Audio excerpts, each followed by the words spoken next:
नमस्कार, स्वागत है आपका। मैं हूं आपके साथ सुमित झा। भारत एक्सप्रेस की खास पेशकश युवाओं के वोट की चोट में आपका स्वागत है।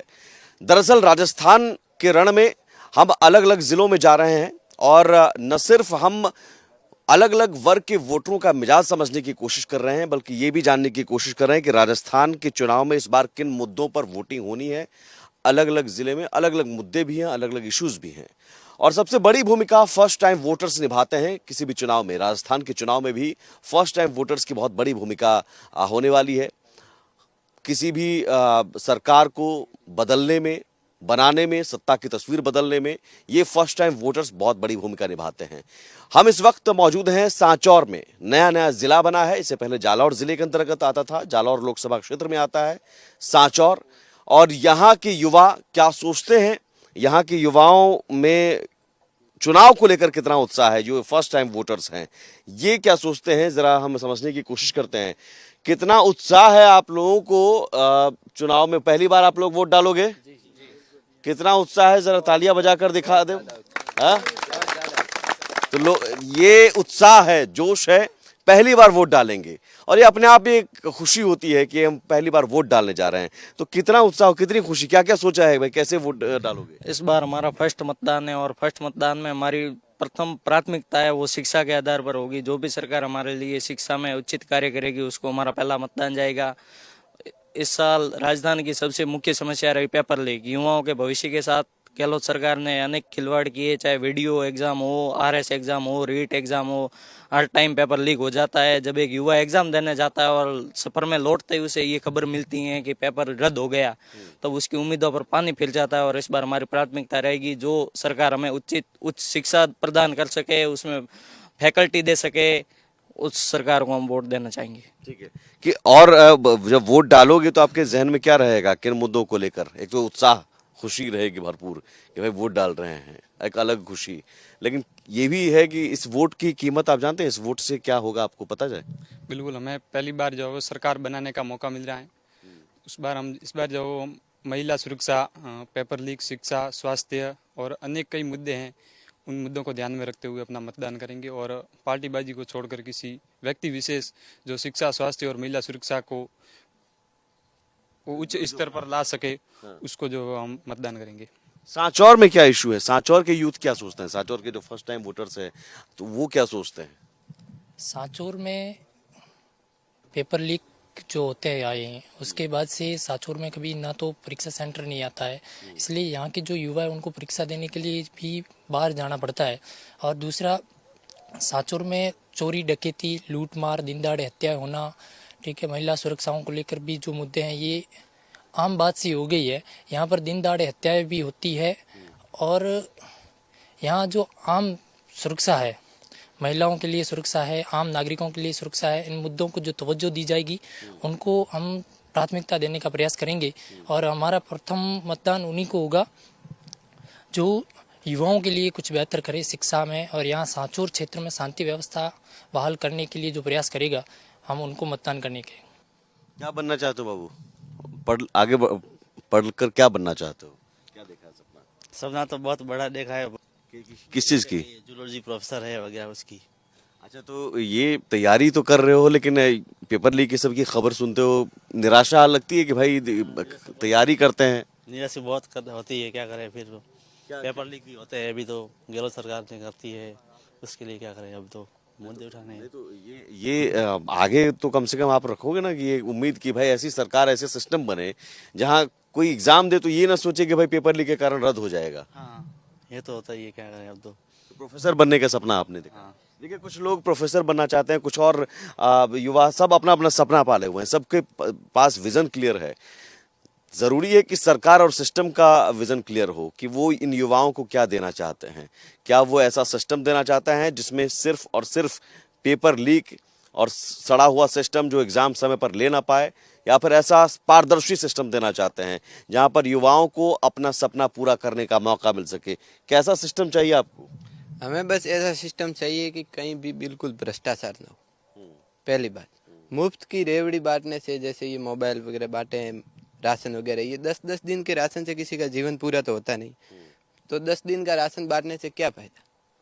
और हर जगह जहाँ देखो भ्रष्टाचार चरम सीमा पार कर चुका है। किसी भी क्षेत्र में देखो, किसी भी क्षेत्र में ऐसा कोई क्षेत्र में नहीं है जिसमें भ्रष्टाचार नहीं, और बहुत खुलेआम हो रहा है। गहलोत सरकार में बिल्कुल खुलेआम हो रहा है। बलात्कार हो, कुछ भी हो, मर्डर हो, बस सरेआम हो रहा है। आप हमेशा न्यूज़ों में देखते हो। बिल्कुल गहलोत सरकार में ऐसा कोई भी काम नहीं है कि हाँ ये बिल्कुल अच्छा हुआ, ऐसा एक भी काम नहीं। बाकी वाली पार्टियां भी बिल्कुल 100% करती, ऐसा कुछ नहीं है। लेकिन इस सरकार ने जो किया है वो आप सबको जानकारी में है, और ऐसा नहीं होना चाहिए। बिल्कुल भ्रष्टाचार नहीं होना चाहिए। कहीं भी जाते देखो, जो आम लोग होते हैं उनका काम करने में बहुत दिक्कत आती है। किसी भी क्षेत्र में जाओ, भले भले वो विद्युत विभाग में हो, शिक्षा विभाग में हो, कहीं भी जाओ, आम आदमी को बहुत ज़्यादा परेशानी होती। आम आदमी के साथ में खिलवाड़ ना हो, ऐसा ही कुछ करना। ऐसी सरकार चाहिए। ऐसी सरकार चाहिए, बहुत अच्छी बात है। अच्छा, यूथ जब जाते हैं, बाहर निकलते हैं, तो जो सिस्टम चाहिए वो तो सिस्टम चाहिए ही, लेकिन कम से कम कॉलेज पढ़ने जाते हैं, गांव से आते हैं, कॉलेज में पढ़ने जाते हैं, कॉलेज में पढ़ाई होती है, कॉलेज में टीचर्स फैकल्टीज हैं पर्याप्त संख्या में जितनी होनी चाहिए, कॉलेज में सुविधाएं हैं? नहीं, इतनी सुविधा कोई नहीं है। जैसे बीपीएल वगैरह है, गरीब है, वो पेपर लीक आउट में उनके साथ धोखा होता है, उनको सीधे ले लेना चाहिए। बीपीएल वालों को तो सीधा बीएड करके उनको सीधे ले लेना चाहिए। अच्छा, ये कहने का मेरा तर्क है। ठीक है। कंपटीशन लेकिन होना चाहिए ना। और भी आ जाओ बच्चों, आ जाओ। कॉलेज में सुविधाओं का अभाव है, मतलब कहीं टीचर्स नहीं हैं। किसी एक कॉलेज की बात नहीं कर रहा हूँ, राजस्थान सरकार का दावा है कि कॉलेज खुले हैं कई जगहों पर, हम युवाओं के लिए सोच रहे हैं, लेकिन क्या वो ऐसी स्थिति है कि और भी सुविधाएं चाहिए कॉलेज में? नहीं, अभी हाल फिलहाल में देखा जाए तो कोई सुविधा है ही नहीं। जैसे कि फर्नीचर वैसा है नहीं, और जो टीचर फैकल्टी किसी भी प्रॉपर कोई भी कॉलेज में है नहीं। जैसे देखे जो गवर्नमेंट कॉलेज में तो हाल बेहाल है पूरा, और सरकार प्रयास कर रही है, पर जैसा होना चाहिए वैसा अभी तक नहीं हो रहा है। क्या बनना चाहते हो आप? आईपीएस ऑफिसर बनना चाहता हूँ। आईपीएस अफसर, बढ़िया है। तो लेकिन उसके लिए तैयारी आपको बहुत बढ़िया करनी होगी। जी, तैयारी के लिए माहौल बढ़िया चाहिए फिर। है जी, माहौल बन रहा है, पर अभी इतना खास नहीं है जैसे कि हम तैयारी कर सके, उस मुकाम पे पहुंच सके। और आ जाओ, आगे आ जाओ। क्या बनना चाह रहे हो, बताओ ना। कुछ बड़ा, कुछ बड़ा, कुछ तूफानी, कुछ तूफानी, कुछ तूफानी हो जाए। तो क्या कुछ बड़ा सोचा है आपने? बहुत बड़ा सोचा हुआ तो। बहुत बड़ा सोचा हुआ है। तो उसके लिए लेकिन जमीन बेहतर होनी चाहिए। तो वो सांचौर की जमीन है बेहतर, व्यवस्था बेहतर है? नहीं, व्यवस्था बेहतर नहीं है। तो वही तो सवाल है कि आप पहली बार वोट डाल रहे हो, कि क्या चाहिए आप उसको? बस अच्छी व्यवस्था। अच्छी व्यवस्था। सांचौर में और नहीं, यहाँ शिक्षा को लेकर क्या व्यवस्था है, क्या है अब? शिक्षा को लेकर एग्रीकल्चर की कॉलेज नहीं है हमारे, पहली बात तो। और कॉलेज है तो भी उसमें टीचर वगैरह कुछ नहीं है, प्रोफेसर वगैरह नहीं है। तो प्रोफेसर वगैरह भर्तियाँ निकालनी चाहिए और लगानी चाहिए। कंपटीशन एग्जाम जब आप देते हो तो उस वक्त दिमाग में ये डर रहता है कि कहीं पेपर लीक ना हो जाए? हाँ, बहुत डर रहता है, और पेपर लीक होने के बाद कैंसिल हो जाता है, और फिर वो आरोपी होते हैं उनको फरार हो जाते हैं, या फिर निकल जाते हैं जेल में से, पकड़े हुए भी भाग जाते हैं ऐसे। नहीं, लेकिन सरकार कहती है कि कार्रवाई हम कर रहे हैं। तो सरकार नाम की कार्रवाई करती है, कोई यदि विशेष कार्रवाई नहीं की जाती, पेपर लीक होते हैं, जैसे महिला कोई सुरक्षा का मुद्दा है, 14 साल की लड़कियों के साथ जो है बलात्कार होता है, लेकिन उन आरोपियों को जो है वो खुलेआम छोड़ दिया जाता है। पेपर लीक को लेकर सरकार कह रही है बोर्ड के मेंबर तक को हमने गिरफ्तार किया। बोर्ड के मेंबर को गिरफ्तार किया, पर कोई विशेष कार्रवाई तो नहीं हुई। उसको गिरफ्तार करने से तो क्या होता है? आप क्या चाहते हैं कि फीस जो भाई, फीस तो एक बच्चा दे ही देता है, एग्जाम फीस जो फॉर्म फीस देता है वो तो बर्बाद चला जाता है, मेहनत भी बर्बाद आती है, फिर दोबारा फीस भरो। तो ये व्यवस्था होनी चाहिए कि अगर इस तरह की परीक्षा रद्द हो तो कम से कम फीस माफ हो। बिल्कुल, फीस माफ होनी चाहिए। बच्चे जो वो उनके माता पिता मेहनत करते हैं और बाहर तैयारी करते हैं, और उसके बाद जब एग्जाम देकर लौटते हैं तो उन्हें पता लगता है कि पेपर लीक हो चुका है, तो उनकी जो उम्मीदों पे पानी फिर जाता है। और कई सारी कोचिंग की फीस होती है जो बर्बाद होती है, बोर्ड जो एग्जाम फॉर्म की फीस होती है वो भी बर्बाद होती है। और सरकार केवल फॉर्म के नाम पर स्टूडेंट को लूटने का जो है बहाना बना रही है, उनको लूटना चाहती हैं। बाकी कोई रिटर्न फीस नहीं होती है, बल्कि ये होनी चाहिए। एक और चीज, युवाओं को लेकर ये दावा किया सरकार ने और दावा भी है कि भाई हम खासतौर पर छात्राओं को मुफ्त मोबाइल दे रहे हैं ताकि वो पढ़ सकें, आगे बढ़ सकें, गरीब छात्राएं आगे बढ़ सकें, गांव की लड़कियां। इससे कोई फायदा नहीं है क्या? नहीं, हमारे नज़र में इससे कोई फ़ायदा नहीं है। मुफ्त की रेपड़ियाँ बांटकर गहलोत सरकार अपने जो पिछले 5 वर्षों के कार्यकाल में जो नाकामयाब रही है, उनको छिपाने के लिए और उनको दबाने के लिए गहलोत सरकार अपने कार्यकाल के अंत में मुफ्त की रेवड़ियाँ जैसे मोबाइल बांटना, अनाज बांटना, 10-10 दिन के राशन बांटने से ये सब चीज़ें हम भूल नहीं सकते। जनता गहलोत सरकार के पिछले 5 वर्षों के जो कार्यकाल है उनसे परेशान है। उनमें भ्रष्टाचार, खनन, अवैध खनन हो, पेपर लीक की घटना हो, महिला सुरक्षा की बात हो, इन सब बातों को प्राथमिकता देते हुए इस बार मतदान करेगी। और इन सब चीज़ों का जैसे मोबाइल बांटना वगैरह से इनका कोई फ़ायदा नहीं है। क्या चाहिए फिर? मुफ्त में नहीं चाहिए कुछ, तो नौकरी फिर चाहिए, रोजगार चाहिए। तो क्या नौकरियां राजस्थान में निकल रही हैं, सरकारी नौकरियां, या फिर सरकारी नौकरियां ही चाहिए, या रोजगार के साधन चाहिए, रोजगार के मौके चाहिए? सभी को तो सरकारी नौकरियां नहीं दे सकते, लेकिन रोजगार के साधन उपलब्ध करवाना सरकार की सबसे बड़ी जिम्मेदारी है। लेकिन जो सरकार है वो सरकारी नौकरी के लिए फॉर्म कई भर्तियां निकाल रही हैं, लेकिन वो प्रत्येक भर्तियों में नाकामयाब रही हैं। शिक्षा के क्षेत्र में भी सरकार नाकामयाब है। प्रत्येक जगह स्कूल कॉलेज खोल के दे देती हैं, लेकिन उनमें फैकल्टी का अभाव है, उनके पास स्थायी भवन नहीं है। फैकल्टी के अभाव में स्टूडेंट की पढ़ाई और उनका वो बर्बाद होता है। फैकल्टी नहीं है? नहीं है, सारे विषयों के नहीं है कि है? नाम मात्र की केवल 1-2 फैकल्टी दे देते हैं। कॉलेज संचालन के लिए कोई पुराना जर्जर भवन दे देते हैं और वहीं पे संचालन होता है। उनके पास स्थायी भवन भी नहीं है, स्थायी भवन भी नहीं है। लेकिन यही तो हर विधानसभा क्षेत्र में मैं जहां भी गया हूं, ये तो दावा होता है कि हमने इतने मेडिकल कॉलेज खोले, इतने अलग अलग कॉलेज, गर्ल्स कॉलेज खोले। ये तो दावा किया जाता है कॉलेज खोले गए। सिर्फ कॉलेज या संस्थान खोलने से किसी का भविष्य बेहतर नहीं बन सकता। उनमें फैकल्टी भी होनी चाहिए, उनके पास भवन भी होना चाहिए। फैकल्टी नाम मात्र की है, 1-2 सब्जेक्ट की फैकल्टी है, बाकी स्टूडेंट सेल्फ स्टडी कैसे करें? वो सिर्फ कॉलेज खोल के दे देती हैं ताकि कोई बच्चा आगे पढ़ाई करने ना जा सके। वो उसी में रहता है कि हमारे यहाँ पर कॉलेज हैं, लेकिन उनमें फैकल्टी का अभाव है, पूर्ण रूप से। खोलने से तो क्या होती है, ये पेड़ के ऊपर टहनियाँ, ये अब टहनियाँ काट देते, हवा नहीं आएगी तो पेड़ क्या काम का? टहनियाँ होगी तब हवा आएगी ना। तो हम 2010 से एग्जाम दे रहे हैं, लगभग 20 एग्जाम दे दिए, 1-2 नंबर से पीछे रह जाते हैं। बीपीएल वर्ग के हैं, ठीक है, कोई बेरोजगार तो हम है ही। अब 1-2 रुपए का पैसा लगा के कमरा लेके किराए पे और इधर तैयारी करते और फिर पेपर आउट हो जाता है। तो 1-2 नंबर से 10 साल से पीछे रह रहे, तो फिर क्या फायदा हमारे को? सबसे बड़ा मुद्दा यही है।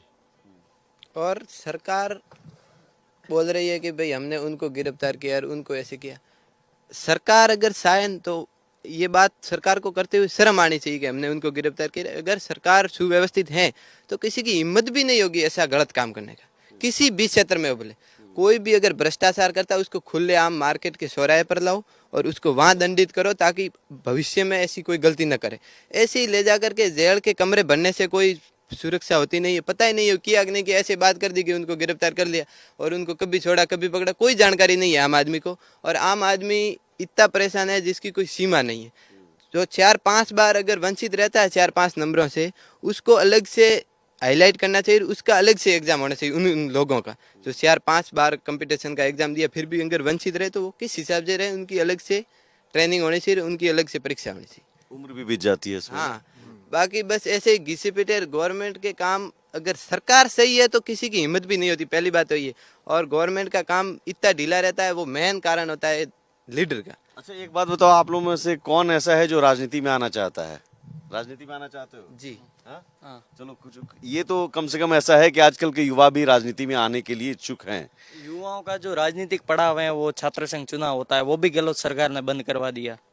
अच्छा, छात्र संघ चुनाव कॉलेज में नहीं छात्र संघ चुनाव कॉलेज में नहीं होते हैं।